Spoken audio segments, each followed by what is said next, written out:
Welcome to the People Powered Community Podcast, where we dive into the inspiring stories of go-to-market professionals who have leveraged their skills to create strong and lasting connections within their community. Get ready to be inspired and learn how you too can harness your business superpower for good.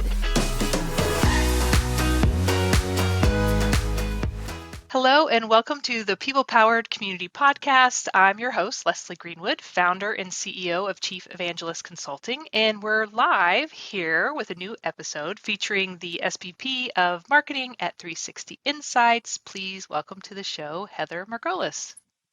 Hi, thanks for having me.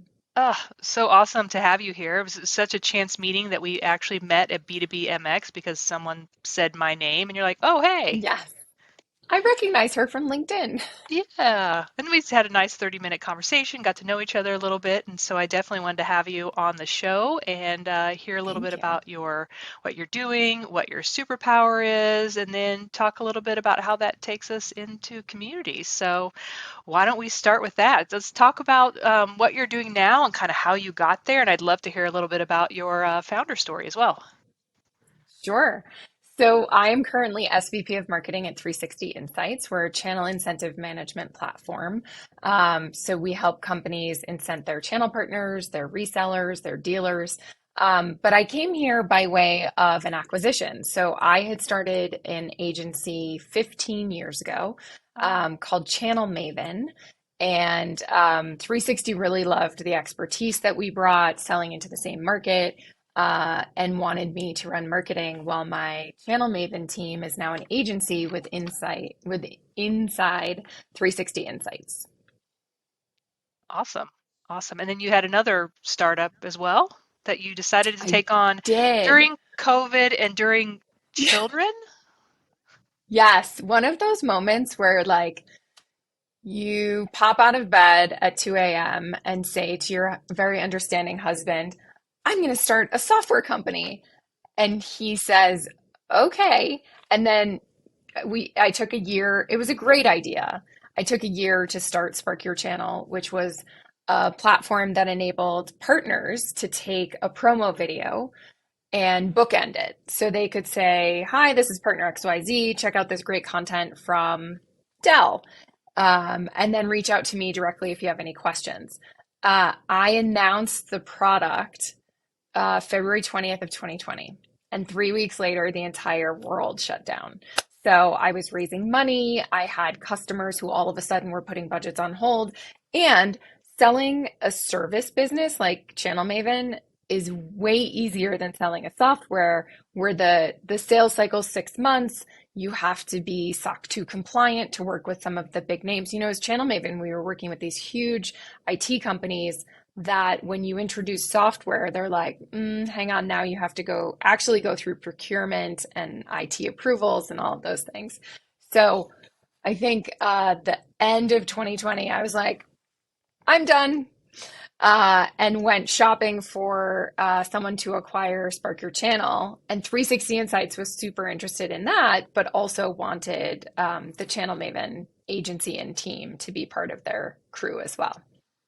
How have you adjusted to now being a little bit of an employee instead of a founder? Yes.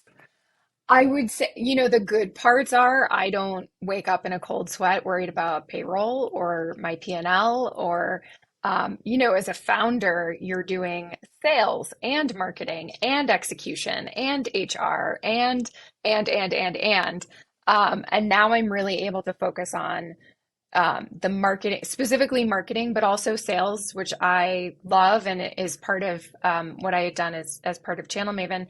I think the differences are I found the best boss I could possibly find for a former founder. He totally gets the need for autonomy, the need to bring strategy to him as opposed to be micromanaged or have those things dictated. And 360 as a company is so great at the work-life integration. So I currently have almost 5 and almost 7-year-old girls. Mm-hmm. At the time that I started Spark, they were almost 1 and almost 3. So it definitely, it was a little spicy for a minute. And then, being with an East Coast company, I live in Boulder, Colorado. I'm on huddle at 7 a.m. and I'm either making lunches in the lunchbox or making breakfast or braiding someone's hair or, just in my morning routine. And everyone is like, it doesn't feel like you have to be at your desk, you have to be checked in. And I think that there were a lot of other companies that potentially acquired us that where that would not have been okay. Hmm. You would have done more of the standard go in and exit yourself in a couple of years whenever the contract Yes, expired. Awesome. Well, let's exactly. transition into your superpower, which I can see from this story so far how we're getting here and why you told me this Yes. in our intake form. So tell me what that superpower is. Yes, my superpower is perseverance, or in other ways, keep effing going. Awesome. How does that play out? I think from a young age, school wasn't easy for me. I found out later on in life, actually, that I had learning differences. And my pattern recognition is like off the charts. Like if you put in front of me, this is what we've been seeing for the last 6 months, I can model out what the next 6 months are most likely going to look like. I'm a visionary, I'm a creative, but when you put deep, rich text in front of me, I'm not going to absorb that in, 3 days like someone else might. So I think at a young age, I never knew this, right? I just was always like, just skirting by. At a young age, I just learned to be better at things other than just sitting in front of a textbook. I'm super social, which you found out which Loved it. lends itself to sales and marketing, right? Like Right. that is the pedigree that you need to be successful. And on the creative side, the companies that I've created have done incredibly well in a market that may have already been saturated because we just did things differently and we built community and we built relationships. And that's part of why the company was acquired because I have 11,000 followers. I have relationships with these people. It's not just that we're connected on LinkedIn. I know their kids' names and I know when it's someone's birthday and it's really important to me to truly build those relationships. I can definitely see that, even from our very short interaction where we ran into each other and I'm like, hey, can I sit down? Let's chat. And, I think we're both very, maybe very open and authentic or transparent with our conversation. And we got into so many of these things. And Yes. your story with your learning difference really resonated with me for my son. And I'm like, oh, this is the same thing. You ask him to read a paper, but you give him a tangled knot of a necklace that no one could ever Right. get out, and he can just visually see it and create it back to Yes. where it was supposed to be. And so, yeah, I can definitely Absolutely. see that is that's also one of your superpowers, I think, is connecting with people quite quickly. Do you find that Hmm. is something that you're good at? I do. It's so funny. I'm like an extroverted introvert. So Mhm. one-on-one, I'm great, but you drop me in the middle of a networking event and I sort of freeze. I like gravitate to the people that I already know and continue to build those relationships. I have a really hard time. I was speaking with one of my friends, Brooke Kochman, who you can drop her in anywhere and she will find something to talk about with every single person in that room. I'm much better at building those relationships one on one. So that's something that I feel like as long as you know that about yourself, Mhm. it really will help and resonate with the people around you.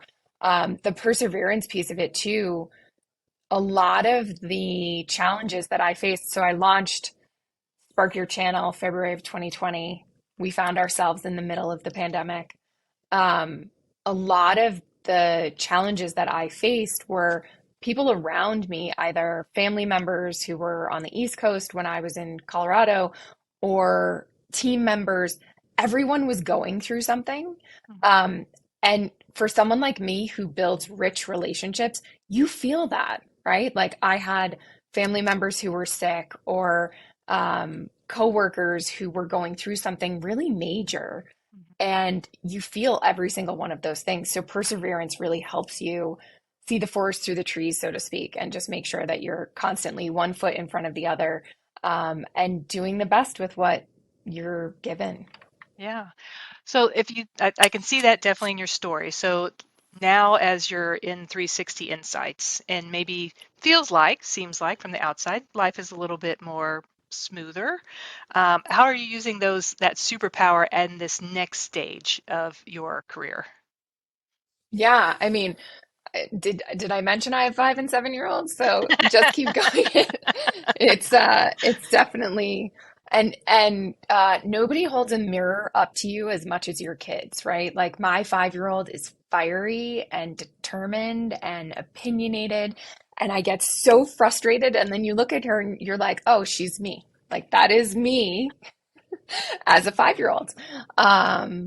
So I think on the 360 side, it is building a marketing team where the marketing team was incredibly fragmented. Like there were people who did their things really well, but they were being led by sales, and we still are to some degree. I mean, we're a very much sales-led organization, but at least now I feel like sales and marketing are integrated. We just had our go-to-market meeting, which is what we call our sales kickoff, and the SVP of sales and I presented together. And some of the feedback that we got from people in the audience who are our internal teams, right? It's sales, it's marketing, it's our customer success managers, and it's across the company. One of the pieces of feedback we got is these two teams seem very in sync. And that to me, like for 15 months, I've been saying better together, hashtag better together. Like let's make sure our teams are playing off each other and it's a volley, it's not a handoff. So that was something I was incredibly proud of after 15 months of like beating that drum and not getting disappointed when it didn't feel like we were getting there. I think is really huge. And also 360, I mean, we're a 15-year-old company, but at the end of the day, we're still a startup. And we're integrating a lot of these companies that have been acquired, and making it one 360 and making sure that we are beating the same drum and that our goals are all the same and that the teams know the direction we're going. And I think that's very much due to an executive leadership team that's in sync. And a lot of perseverance. Yes. It's sales and marketing alignment, sales and customer success alignment. 15 months, you're doing great. You obviously have great change management skills. And so I can definitely see where you were using those skills during that time. So let's pivot into taking that superpower and thinking about community. So I know you're a part of a couple communities and you've built a very good community on LinkedIn, from not an owned community part, but from a, audience kind of perspective. So Mhm. how do you think about building community and how does that play a part in your life and your work? Yeah, it's so interesting. When you and I first spoke and you were talking about community, I was like, wait, I do this every day, but I've never named it. And once you name it, it feels so much more powerful. So certainly my LinkedIn community is huge. I can reach out to, I have over 11,000 contacts. I could probably reach out to 80% of those people if I ever needed anything or if I were trying to make a connection for someone else. Um, and there's strength in that, right? I'm not just some random connection that if I reached out, they'd say, oh, who's this person and how am I connected to them? It's about building your own brand first and then helping others do the same. So I'm one of the board members for Women's Leadership Council through BAPT Channel Focus. And we've just built this community of women who we do every year. We do a live event and a virtual event. And there are mentor sessions where women who are VP level and above and women who are senior director level and below meet and try to help each other. It's not just about the VPs helping those that aren't yet VPs. It's about what do you see coming in the industry that I need to be more aware of? And how did you get to where you are so that both groups can help each other? And just seeing how that comes together and plays out throughout the year. I mean, I get messages throughout the year. Thank you so much for that event. I went to the event in whenever it was, September. And now I have a new job 4 months later because I met someone who was willing to really mentor me. And then it's also just ongoing servant leadership, like making sure that you are there for those who think of you as a mentor. So this past International Women's Day, we realized that last year we had done 3 webinars over the course of the month with 3 speakers on each one. And that meant that we were putting more work on these 9 women, not to mention myself. I mean, I was on every webinar, and then the people who do the back end logistics for me. It just felt like we were putting more work on women, which was what International Women's Day is not about. So this year I did just super quick video and said, we're not doing that this year, but because so many people have been affected by tech layoffs, we are going to do this coaching, like this online coaching, and some of our friends have offered to help. So we just sort of put that out in the ether. Like, here's, if you're looking and you need a little bit of motivation, here's 15 minutes from the 4 of us just to help you get some of that motivation internally.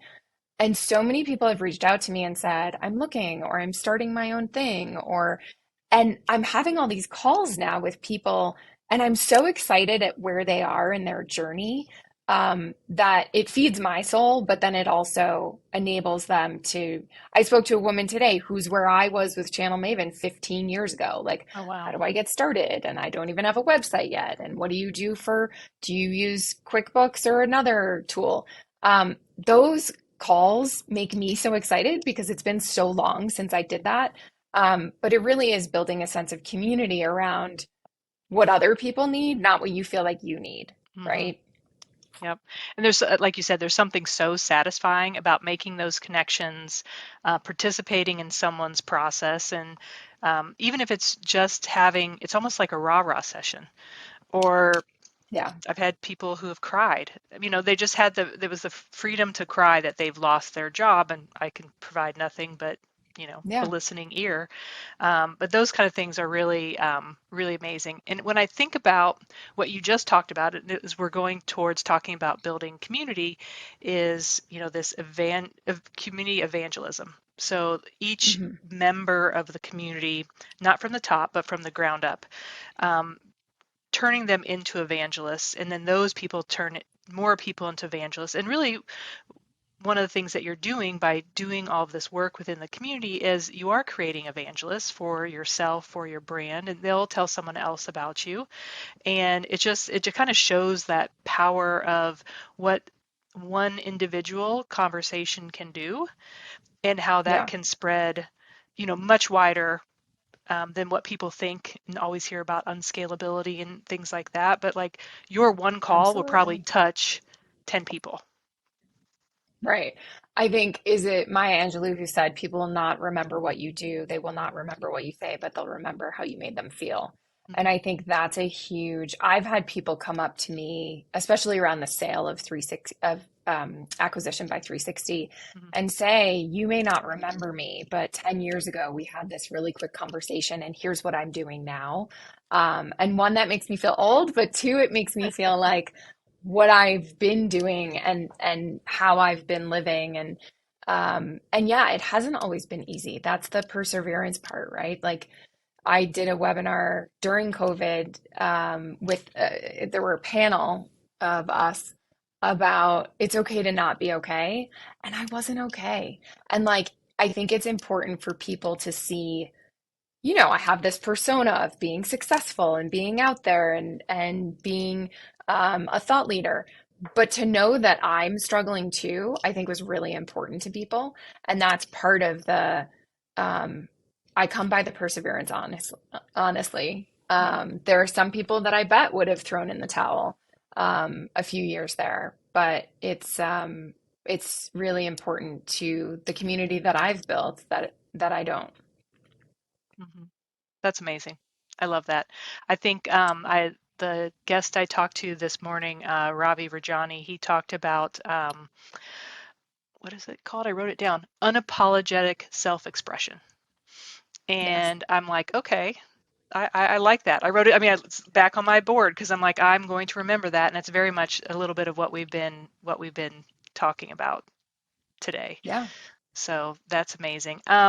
So let's wrap this up with a couple of takeaways. So if you were to take away one aspect of your superpower and someone else had, they thought they had a superpower like yours, they're feeling like maybe perseverance or keep effing going is them. What might you give them a tip on a way to build that power and how to continue to use that? Yeah, so I think the biggest thing is it's okay to make mistakes. You're not always going to have the right answer. You're not always going to know how something's going to turn out. But to be able to say, oops, that wasn't the direction we should have gone in. Let's switch gears. There have been a lot of times I pride myself on apologizing to people when I've been wrong.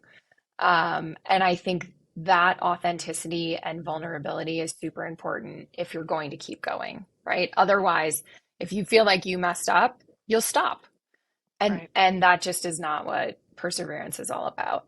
And I also think that um, even though you persevere, it's okay to not be okay, right? It's okay to I will never forget New Year's Day 2021. So we had been through COVID, we were still going. We Hmm. still weren't back, so to speak.